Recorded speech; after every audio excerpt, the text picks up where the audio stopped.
الحمد للہ وکفا وسلام علی عبادہ الذین اصطفیٰ اما بعد۔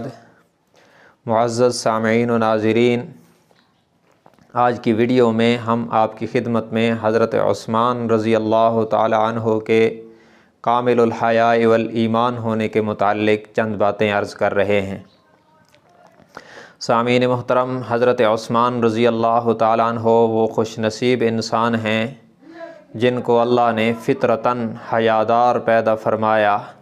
آپ خود فرمایا کرتے تھے، ما زنیت فی الجاہلیت ولا فی الاسلام، ما سرقت فی الجاہلیت ولا فی الاسلام، کہ میں نے جوانی سے متعلق کوئی گناہ زمانہ جاہلیت میں بھی نہیں کیا، چہ جائے کہ زمانہ اسلام میں ہو۔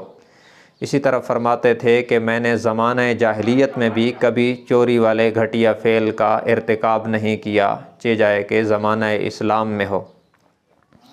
آپ فطرتاً حیادار تھے، اور جب اسلام قبول کیا اور آپ صلی اللہ علیہ وسلم کی مبارک صحبت انہیں میسر آئی تو پھر اس صفت پر اور ہی نکھار آ گیا۔ فرمایا کرتے تھے کہ جس ہاتھ سے میں نے حضور اکرم صلی اللہ علیہ وسلم کی بیعت کی ہے، وہ دایاں ہاتھ میں نے اس وقت سے پھر کبھی بھی اپنے ناف کے نیچے والی جگہ پہ نہیں لگایا۔ اور ان کے حیا کا یہ عالم تھا کہ وہ غسل خانے میں جب غسل کرتے تو تب بھی تہمت باندھ کے غسل کرتے، غسل خانے میں بھی مکمل برہنہ ہو کر حضرت عثمان رضی اللہ تعالیٰ عنہ نہیں کھڑے ہوتے تھے۔ اور ان کے شرم و حیا کا یہ عالم ہے کہ مسلم شریف کی روایت میں ہے، حضور اکرم صلی اللہ علیہ وسلم تشریف فرما تھے۔ حضرت عائشہ رضی اللہ تعالیٰ عنہ فرماتی ہیں، کان رسول اللہ صلی اللہ علیہ وسلم مضطجعا فی بیتہ، کہ حضور اکرم صلی اللہ علیہ وسلم اپنے گھر میں تشریف فرما تھے، لیٹے ہوئے تھے اور آپ کی مبارک پنڈلی سے کپڑا اترا ہوا تھا۔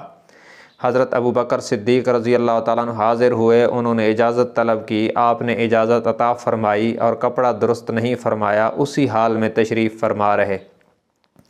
پھر حضرت عمر رضی اللہ تعالیٰ عنہ حاضر ہوئے، انہوں نے اجازت طلب کی، آپ نے اجازت عطا فرمائی اور اسی حال میں تشریف فرما رہے، نہ اٹھے نہ کپڑا درست فرمایا۔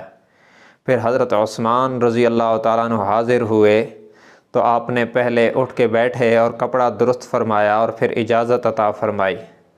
جب یہ مجلس برخاست ہو گئی تو سیدہ عائشہ صدیقہ رضی اللہ تعالی عنہا نے عرض کیا، آقا، ابو بکر و عمر کے آنے پر آپ نے وہ اہتمام نہیں فرمایا جو عثمان رضی اللہ عنہ کے آنے پر اہتمام فرمایا۔ تو آپ نے فرمایا، الا استحیی من رجل تستحیی منہ الملائکہ، عائشہ، میں اس شخص کا کیوں حیا نہ کروں جس سے اللہ کے فرشتے بھی حیا کرتے ہیں۔ یہ ان کے شرم و حیا کا عالم تھا کہ فرشتے بھی ان سے حیا کرتے تھے، اور اللہ کے حبیب حضرت محمد صلی اللہ علیہ وسلم نے بھی اپنے مبارک عمل سے اس کا اظہار فرمایا۔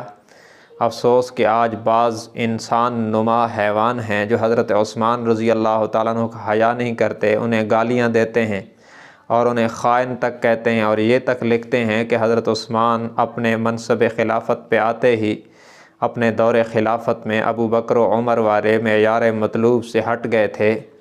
یاد رکھنا، یہ ان کی ہرزہ سرائی اور جسارت ہے۔ حضرت عثمان رضی اللہ تعالی عنہ کی عظمت کا سورج آج بھی چمک رہا ہے اور قیامت کی صبح تک چمکتا رہے گا۔